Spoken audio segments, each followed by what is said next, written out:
Cristina, bună dimineața Bună dimineața! și bun venit, dragi exploratori ai minții inconștiente. Astăzi vă invităm să descoperiți împreună cu noi o nouă sesiune de investigație fascinantă în care Cristina va pătrunde în adâncurile memoriei ascunse, fără să cunoască subiectul dinainte. Totul se va dezvălui doar în starea de hipnoză, oferind un spectacol autentic și plin de surprize. Pregătiți-vă pentru o călătorie misterioasă în lumea regresiilor și a mesajelor din trecut. Nu uitați să lăsați impresiile și teoriile voastre în comentarii. Vizionare plăcută! Lăsați-vă hipnotizați de mister. Cristian, dacă ești pregătită, poți închide ochii.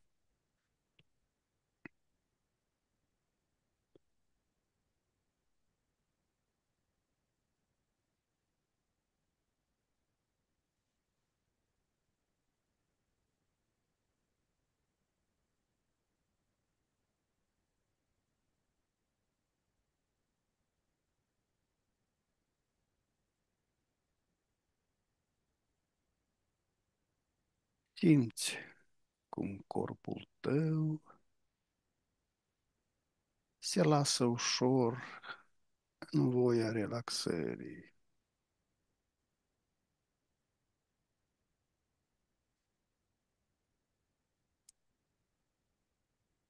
Cu fiecare respirație, inspiri calmul și expiri toată tensiunea.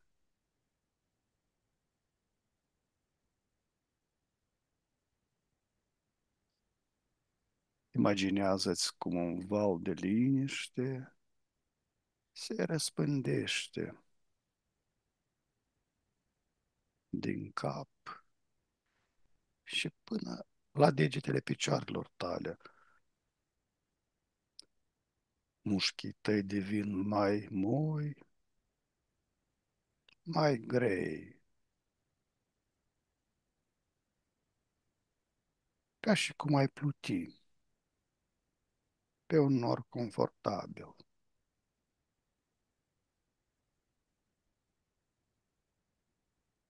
Fiecare sunet din jur te relaxează și mai profund, iar vocea mea te ghidează ușor spre o stare de pace.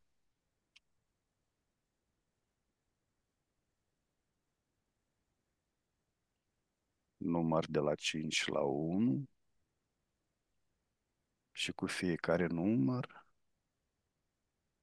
te cufunzi de 10 ori mai adânc și mai profund.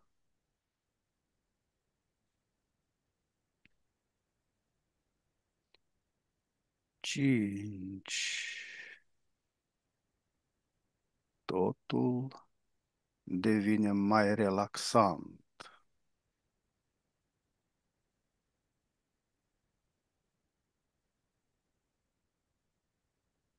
4. Mintea ta e limpede și calmă.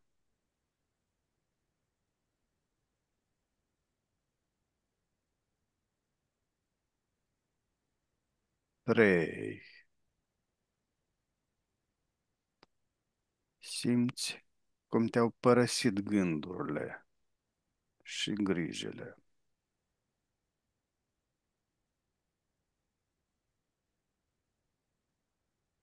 2. Încă un pic și ești aproape acolo.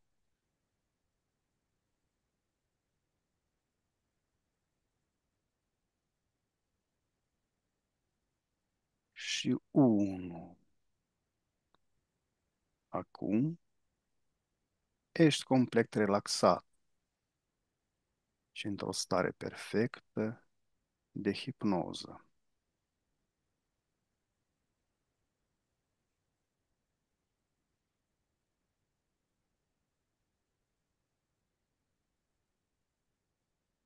Cristina, la 3. Ne deconectăm de la conștiința colectivă. 1, 2, 3. La 3 ne întâlnim în spațiu hipnotic. 1, 2, 3. Cum găsești spațiu? Gata. Totul e bine? Bine. Ne ridicăm la 3 frecvențele și nivelele energetice până la maximum posibil pentru noi. 1, 2, 3. Și la 3 te conectezi cu toată informația și cu solstițiul de vară. 1, 2, 3.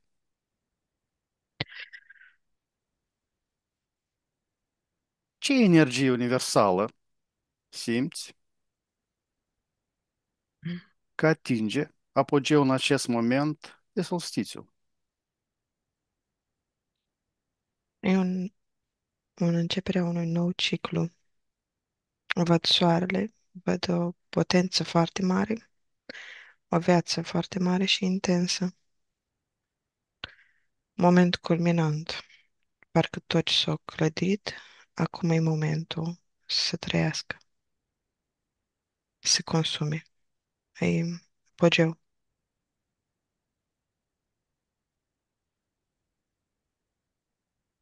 Cum se modifică percepția ta asupra soarelui? Nu ca stea, ci ca o conștiință în această zi. Devin una cu ea, parcă nu este nicio barieră. Soarele din tine se unește cu soarele celălalt, cu lumina și se extinde, se potențează. Este o sincronizare. Da, este o sincronizare pe un mers, pe un flux al galaxiei, mai întâi a sistemului, a galaxiei. E un mers natural. Deși, da, văd pe sistemul ăsta anumite interferări.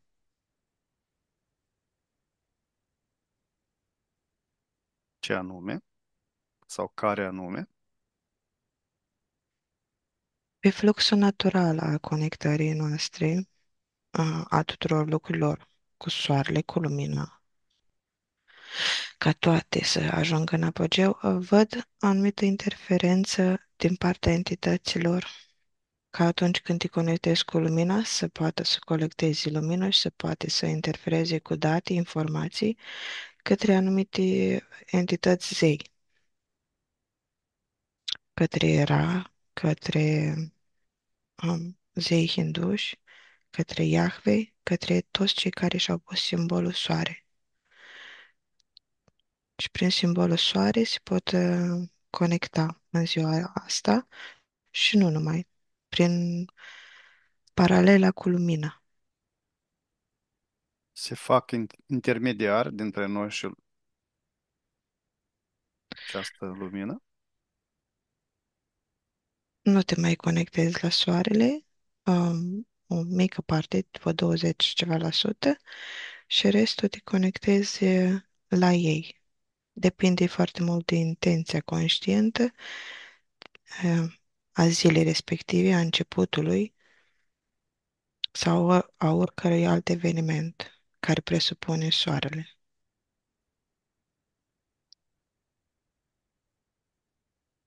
Ce legătură invizibilă între pământ și cer simt că este amplificată acum?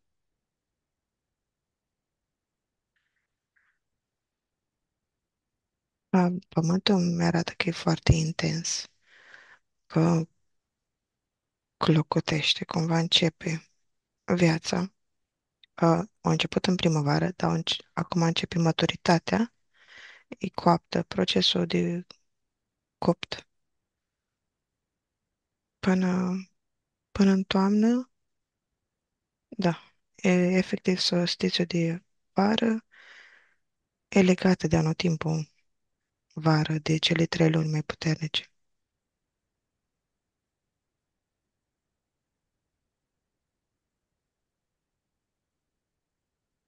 Ce mesaj primești de la spiritul solstițiului despre locul umanității în ciclul cosmic? Ok, e o entitate Mhm. veche, bătrână, a Pământului. Îmi apare că e aceeași energie cu Mama Pământ, dar e una dintre energiile care lucrează pentru Mama Pământ, guvernante a planetei. E ca și cum Mama Pământ, de ce e considerată mamă, are niște aliați, spirite vechi, bătrâni, care co-creează în același timp cu ea, locuiesc pe ea, în ea, sunt elemente din ea, sunt rude cu ea și atunci îmi dă entitatea asta, că ar fi cea care ghidează și care organizează. E cea care este de dinaintea Matrixului. Cumva dacă Matrixul este programat pe anotimpuri, pe o anumită structură naturală și întreținută de noi, entitatea asta se ocupă de organizarea lucrurilor pe pământ și noi urmăm lucrurile astea, mersul lor natural. E o alegere la noi, fiindcă am coborât și experimentăm pe ea.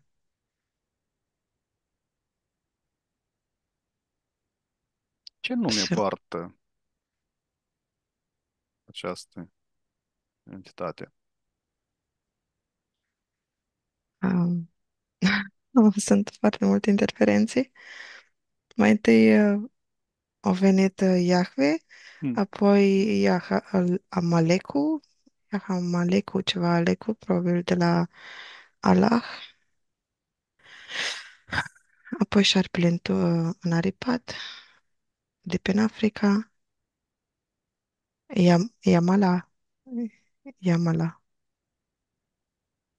și mă duce la un Yamala.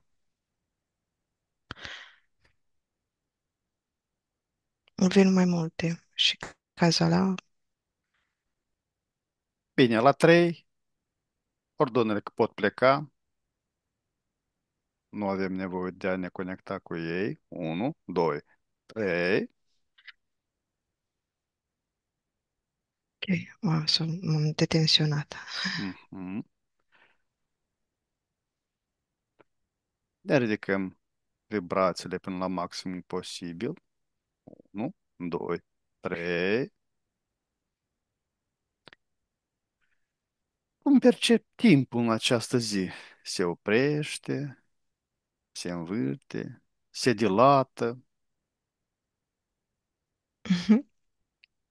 Ei sunt deasupra Pământului și sunt în fluxul energiei din sistem. Da, parcă dansează, e un ritm. E un ritm, un joc. Simte foarte bine, o energie foarte plăcută, plină de anticipare, de prezență. Anticipezi toată potența, cumva, dar ești prezent în moment. Ești în maturitate. Acum, pentru asta e tot ce ai trăit până acum. Pentru asta s-au adunat toate lucrurile de la începutul ciclului. Și îmi dă foarte multe peisaje, momente din natură, cum albinele se duc să culeagă polenul și cum fructele, frunzele, toate sunt pline de vitalitate.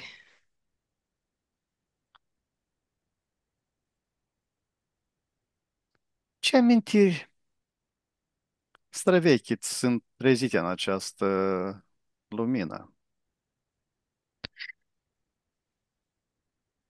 Ok, au venit două lucruri.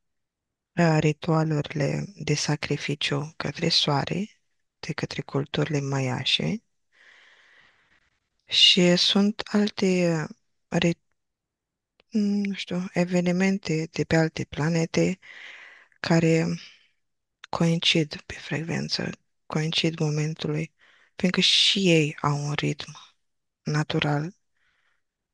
Și atunci sunt mai multe civilizații pe mai multe planete care sărbătoresc lucrul ăsta, evenimentul, ziua, îl simt ca mișcare naturală. Cel de aici mi-l arată ca venerarea soarelui, îmi arată eclipsele de soare, și atunci se fac sacrificii de sânge și coborau zeii pe pământ atunci, fiindcă și zeii se folosesc de soarele și de potența asta să extragă cât mai multă energie și aur spiritual declarat de unii. Sunt aici cei care s-au prezentat adineori, Da, sacrificii umane, da? da. Umane sunt unii care preferă de viței, de animale, sunt și de flori, Freia, uh, dar ea e mai mult pe primăvară. Persoanele sacrificate sunt conștiente, Nu, sunt nu, aduse în stări de transă. de trans. Da, nu sunt, până și partea lor subliminală este adormită și nu este conștientă de sacrificiu. Doar mai văd părți subliminale conștiente, nu adormite și pot să iasă din corp în momentul altor ritualuri, nu de genul, ci cele oferite de familie. Mm, Sunt mai satanice ritualurile. Dar cele legate de soare le văd ca fiind într-o stare de transă.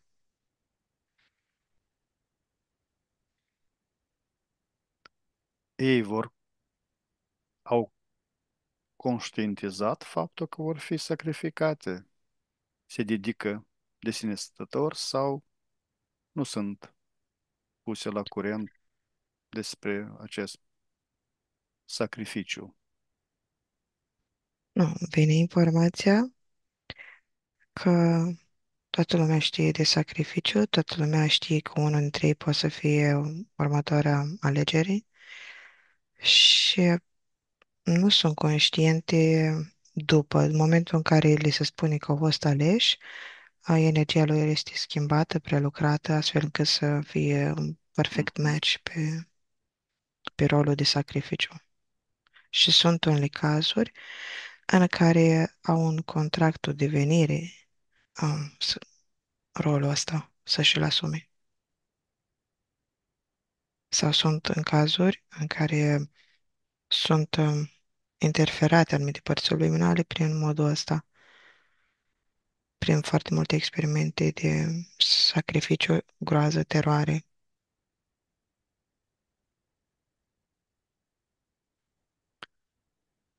Ce ciclu personal sau global simt că se încheie și ce altul începe în acest punct de cotitură? Ok. Ca o energie care pornește din peste tot pe glob, o înconjoară, o scanează și îi pur și simplu se instaurează un nou program. Asta îmi arată.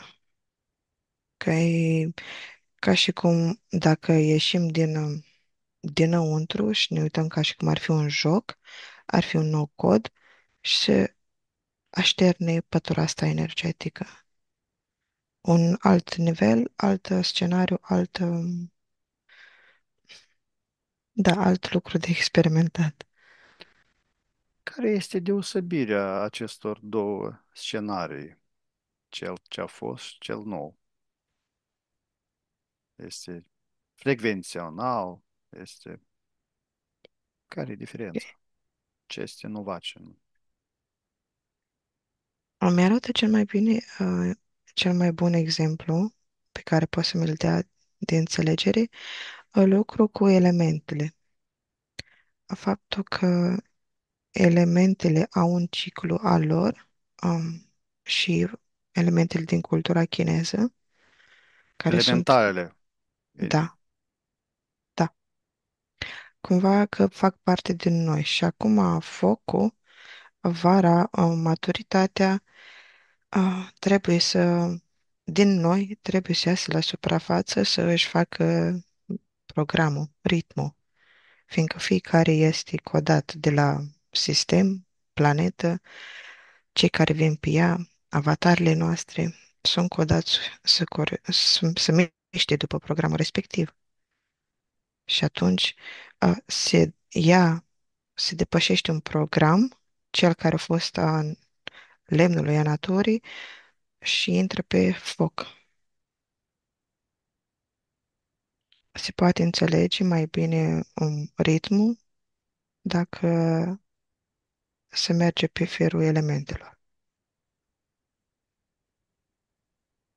Dacă solstițiul ar fi o poartă, Este. ce se afla pe altă parte? Îmi pare că centrul soarelui, că lucrează pe mai multe planuri, cumva din parte subliminală în parte subliminală a soarelui, dinăuntru se deschide poarta, unul cu energia, programului, codului de viață, de maturitate, se adună, se potențează și apoi pe celălalt, ca poartă din afara noastră, dinăuntru a sistemului, dar tot așa cu soarele. Fiecare are poartă din interior și te raportezi și tu la cea dinăuntru, dar și la cea pe care o vezi în fața ta, că se deschide tot în soare și către alte energii cosmice. E un program care rulează în spirală, cum noi înaintăm în univers și ne extindem. Un ciclu la alt nivel, care se schimbe. Da. Ce ritual străvechi simți că trebuie readus în viață în această zi?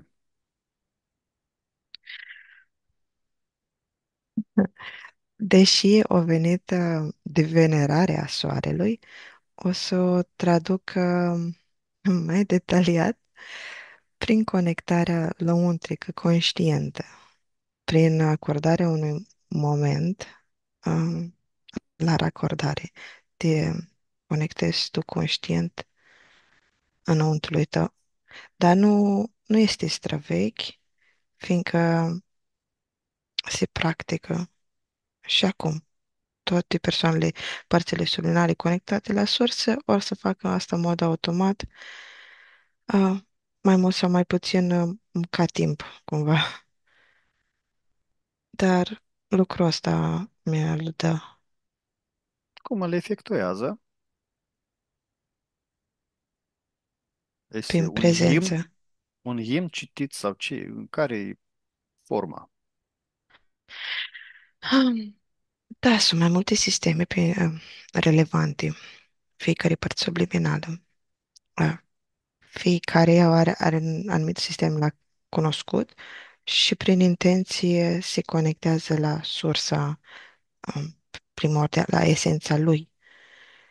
Dar dând sistemele la o parte, metoda e aceeași, e prin intenție, prin prezență, printr-o verticalitate, prin respirație, te concentrezi înăuntru și se extinde câmpul tău, se extinde lumea și te conectezi prin intenție la soare, la soarele, la partea subliminală a soarelui, la esența esenței ei, cumva. Într-un final, la esență. Ce simbol ți se dezvăluie ca cheie a acestui solstițiu? Soarele, lumina. Și mi-l dă um, ca simbol general o sferă și cu razi. Mhm. Care o găsim foarte des în toate. Da, sistemele de credință, da. De asta, așa, prin modul ăsta, au încercat ei să conecteze și au reușit să interfereze pe un sistem natural, benefic, s-au pliat ca niște paraziți. Exploatează simbolul. Cum Mhm. putem să ne conectăm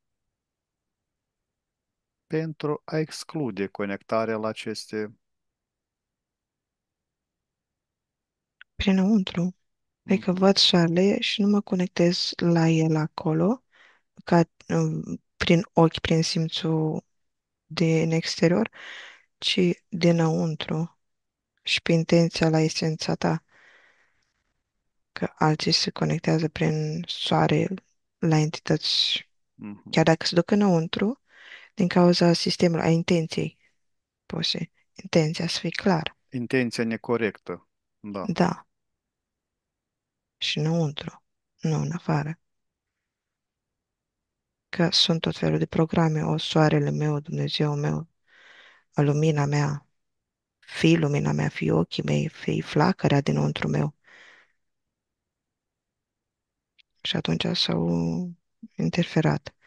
Dacă știi și delimitezi clar cine este esența ta, cine este la cine te conectezi, atunci suprascrii informația.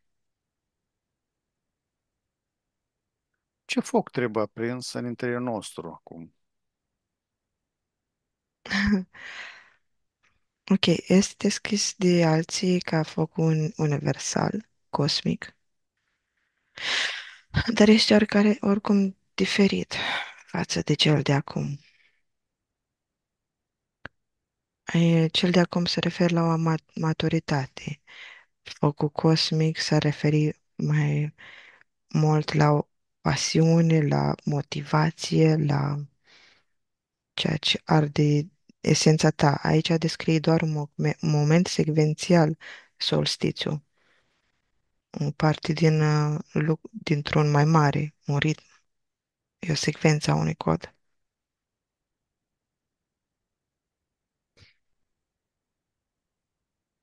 Ce sunet sau ce cântec al naturii definește acest moment pentru tine? Mm. Mi pare că ore de la soarele cel mai intens, de la amiază până la apus. Îmi nuanțele apusului, foarte intense. Îmi dă oarecare tobe, un sunet de tobe, dar nu un ritm alarmant, ci din contră de prezență. Tam-tamuri? Mhm.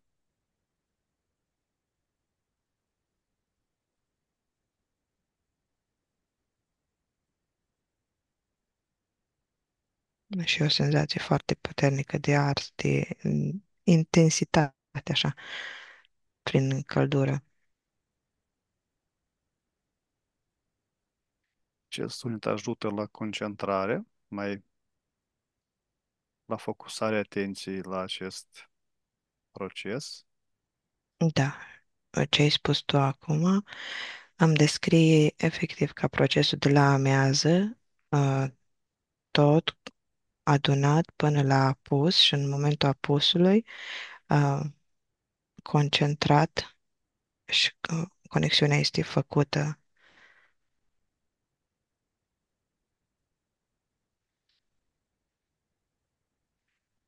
Ce parte din tine este chemată să atingă maturitatea sau plenitudinea, la fel ca soarele? De bucurie, exaltare, de a trăi viața, de a fi una cu totul, de a fi una prezentă peste tot, cu copaci, cu soarele, cu cum atinge soarele fiecare vietate, așa mă face uh, să am dorința, să fiu și eu ca un soare, să mă uit cum iese, cum afectează soarele în fiecare. Ce umbră, frică, blocaj, iluzie, este gata să fie arsă de lumina solstițiului?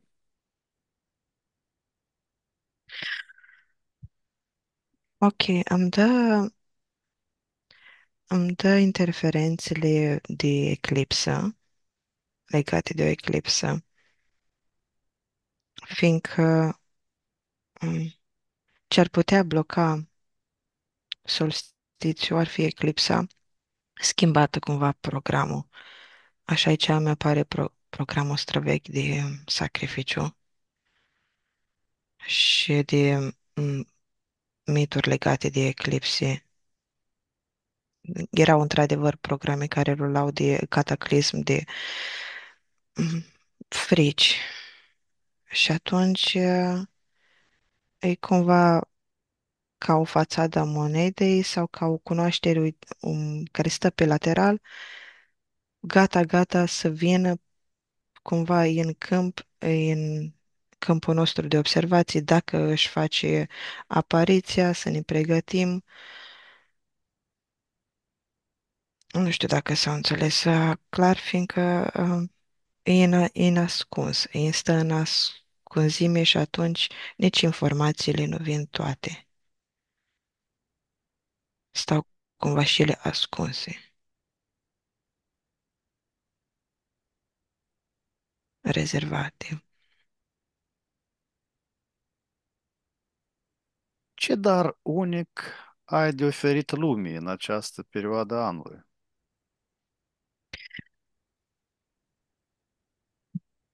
Ok, o expansiune a ta.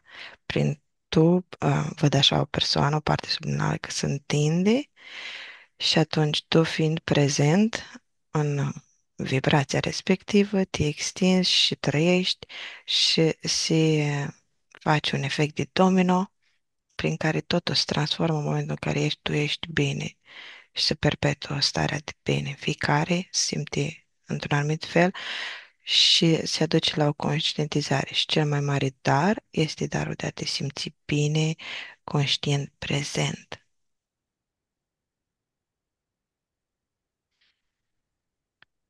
Ce vis sau intenție ar trebui binecuvântat de această energie ca să prindă rădăcini?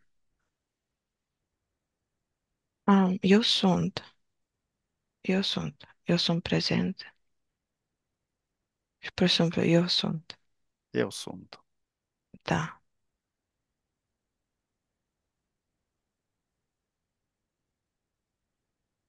Cum se unesc în tine lumina și întunericul în acest punct de echilibru perfect? Mi pare că e de la sine înțeles și mi apare așa orizontul, linia, cum se formează în echilibru, mai de balanța dintre noapte și zi, în toate ilustrațiile străvechi, simbolice, cu soarele și luna în armonie. Da, e de la sine înțeles că ceea ce presupune echilibru să-și reflectă și este.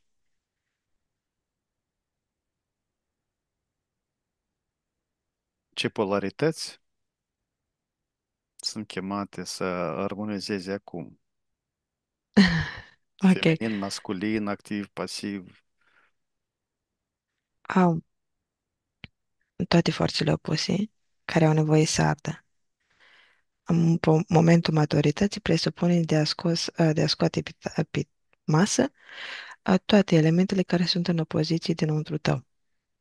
Și atunci, da, poți să fie masculin și feminin, tot ce ai o problemă, orice ai o balans la extreme, este adus acum pe masă și are nevoie să fie ars, are nevoie de prezența ta, de atenția ta și să le echilibrezi în momentul ăsta.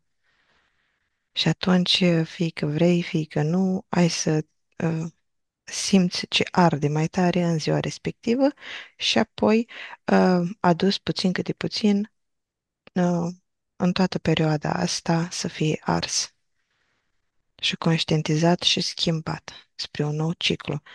Deci, orice este la forță opusă, dinăuntru tău este adusă spre a fi verificată și echilibrată. Orice poate să fie o ură, o incertitudine, un conflict.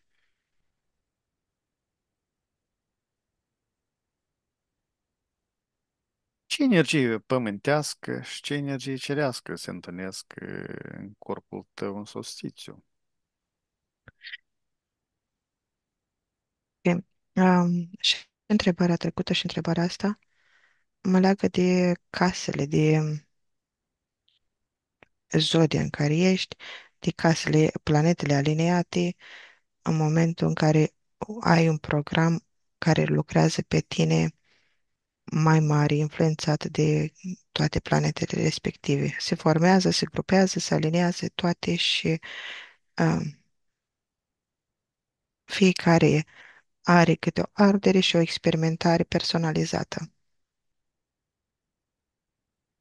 Cum poți onora acest solstițiu în viața ta zilnică, chiar și prin mici gesturi? Mm.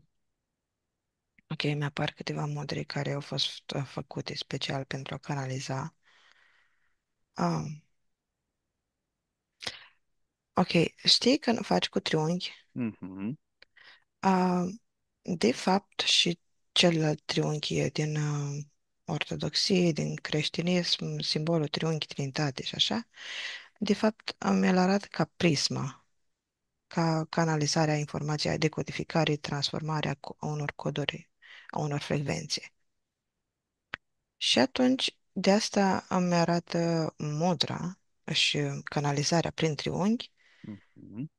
e de fapt canalizarea acestor energii și atunci tu poți să, știind um, că triunghiul poți să facă lucrul ăsta, poți să te folosești de lucrul Pentru a ăsta. declanșa energiile, da? Da.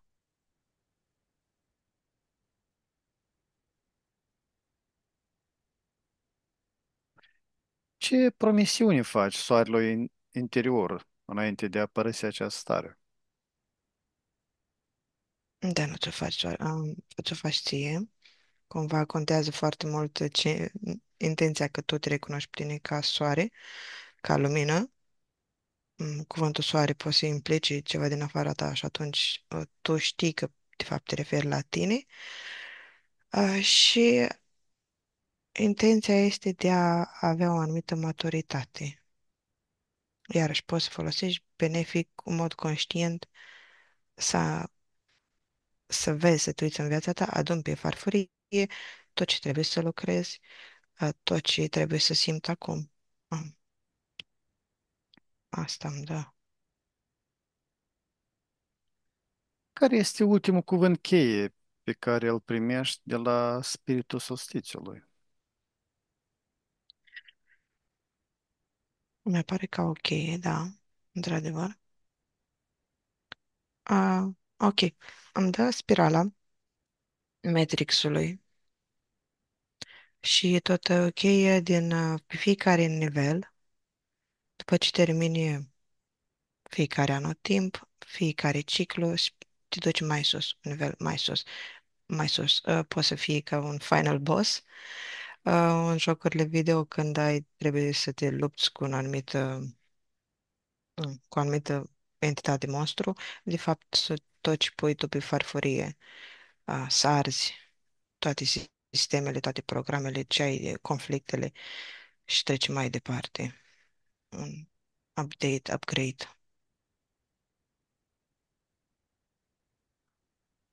Cum putem folosi energia zilei în timpul anului? Tot așa, mi pare că analizarea prin triunghi um, sau intenția, gen de prezență, de intensitate, fiindcă într-adevăr este și un ciclu mai mic care se repetă în fiecare moment, în fiecare alt program. Și atunci tot ce reprezintă maturitatea, concentrarea, prezența, e reprezentanta a momentului respectiv. Și se poate aduce informația conștient din moment în moment pe fiecare aspect. Asta e vorba despre metabolizare a unei informații și despre entanglementul lucrurilor.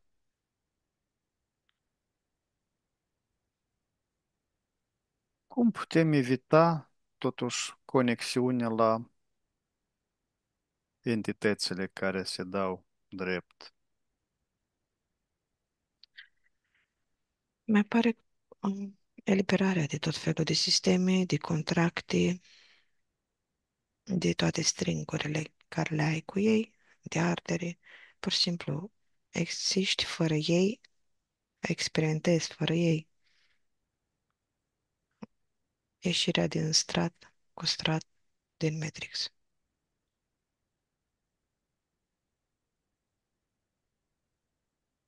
Și intri în poziția de arhitect, intri în poziția de creator în lumea ta. Arhitect și creator al lumii tale. Da.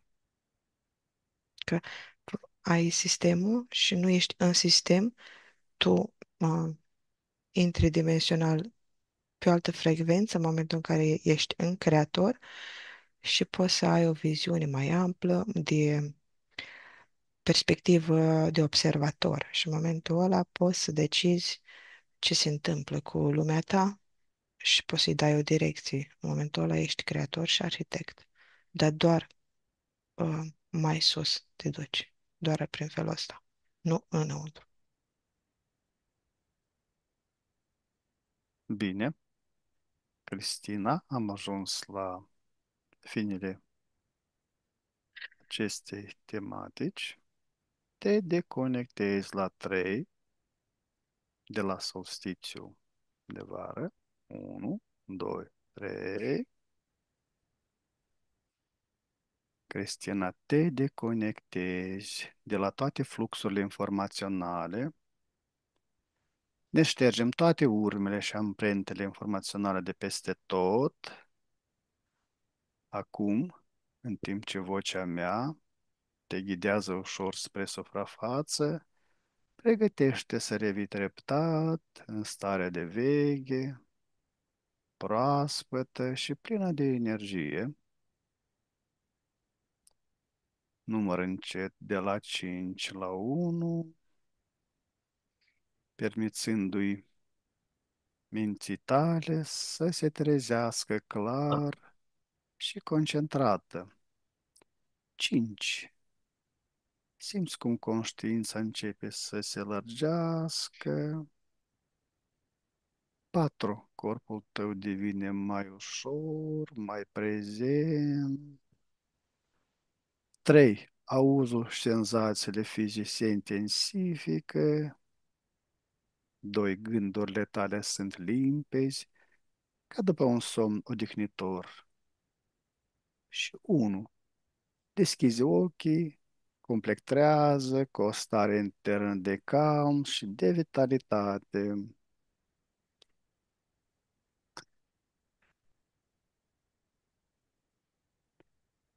Cristina, bine ai revenit. Dragi exploratori ai inconștientului, am ajuns la finalul acestei călătorii extraordinare prin straturile timpului și ale memoriei ascunse. Vă mulțumim din suflet pentru prezență și reacțiile voastre la informațiile surprinzătoare care au fost dezvăluite astăzi. Fiecare comentariu, like și share ne ajută să aducem investigațiile mai departe. Sincere mulțumiri Cristinei, al cărui talent și descoperire au făcut posibil această experiență fascinantă. Cu ea, aceste descoperiri au fost profunde și autentice. Dacă ați fost intrigați de ceea ce ați văzut, nu uitați să vă abonați și să vă activați clopoțelul de notificări pentru a nu pierde următoarele sesiuni. Până data viitoare, rămâneți curioși și deschiși la misteriile pe care mintea noastră le poate dezvălui. Vă urăm liniște și descoperiri interioare. La revedere și toate cele bune! Vă așteptăm cu drag!